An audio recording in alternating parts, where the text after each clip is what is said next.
लगातार बारिश की वजह से नेपाल में भोटे, कोशी, त्रिशूली और नारायणी में आई बाढ़ का असर बिहार पर पड़ा है। कोसी का जलस्तर राज्य में तेजी से बढ़ा है।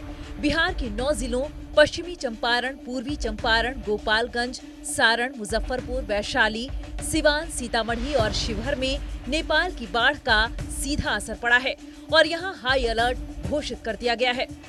मुख्यमंत्री सम्राट चौधरी ने बाढ़ के खतरे को लेकर बड़ी बैठक बुलाई है। उन्होंने प्रशासन को बाढ़ के हालात की पूरी निगरानी करने का आदेश दिया है। इस पर पूरी तरह हाई लेवल टीम गठन कर दिया गया है। चीफ सेक्रेटरी, डीजीपी इसको मॉनिटरिंग कर रहे हैं और तुरंत मैं भी इसको बैठक कर रहा हूँ। जरूरत पड़ा तो मैं स्वयं भी वाल्मीकि कर जाऊंगा। तिब्बत की ओर से आई बाढ़ ने नेपाल के रसुवा में भोटे, कोशी नदी के क्षेत्रों में भारी क्षति पहुंचाई है। बाढ़ के कारण तटीय क्षेत्रों की बस्तियां प्रभावित हुई हैं और कई नागरिक लापता बताए जा रहे हैं। टिमोरे सहित आसपास के 2 बाजार बाढ़ से पूरी तरह तहस-नहस हो गए हैं। इस तबाही के मंजर में 1000 लोगों के बहने की आशंका है। बिहार में बाढ़ का संकट केवल नेपाल से आने वाली नदियों तक सीमित नहीं है। नेपाल में अचानक आई बाढ़ से गंडक का खतरा बढ़ा है, जबकि बिहार में गंगा, कोसी, बूढ़ी गंडक, घाघरा और सोन भी कई जगह खतरे के निशान से ऊपर बह रहे हैं। ताज़ा सरकारी आंकड़ों की बात करें तो गंगा में आए उफान की वजह से पटना, वैशाली, बेगूसराय, मुंगेर और भागलपुर में बाढ़ के हालात हैं। कोसी नदी में आया उफान सुपौल, खगड़िया और कटिहार में जल प्रलय लेकर आया है। गंडक की वजह से गोपालगंज, पश्चिमी चंपारण, मुजफ्फरपुर और वैशाली में हालात खराब हैं।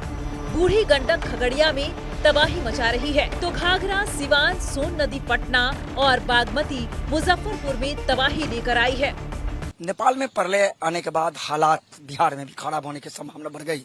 गंडक के इलाके में स्थिति बहुत गंभीर हो सकती है।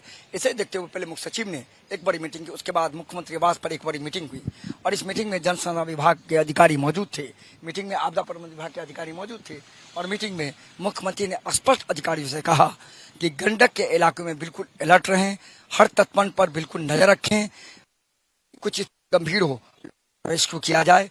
सभी जिलाधिकारी इसको निर्देश दे दिया गया है कि सभी जिलाधिकारी बिल्कुल अलर्ट मोड में रहें, पुलिस को अलर्ट रखें और इसके साथ साथ कह सकते हैं कि हालात जैसे गंभीर हो लोगों को रेस्क्यू करके ऊंचे स्थान पर लाया जाए, खाने पीने की व्यवस्था करें, सीट की व्यवस्था कर लें। तो एक बड़ी मीटिंग में मुख्यमंत्री ने स्पष्ट निर्देश दे दिया है। इस मीटिंग में आपदा प्रबंधन विभाग के अधिकारी के साथ साथ जल संसाधन विभाग के अधिकारी मौजूद थे और मीटिंग में बड़े फैसले लिए गए हैं और स्पष्ट मुख्यमंत्री का निर्देश हुआ है कि आपदा से निपटने के लिए हर संभव उपाय कर लिया जाए। SDRF और NDRF की विशेष टीम को तैनात करने का भी निर्देश दे दिया गया है। सहयोगी मुकेश के साथ मर्गो आलम, न्यूज़ पटना।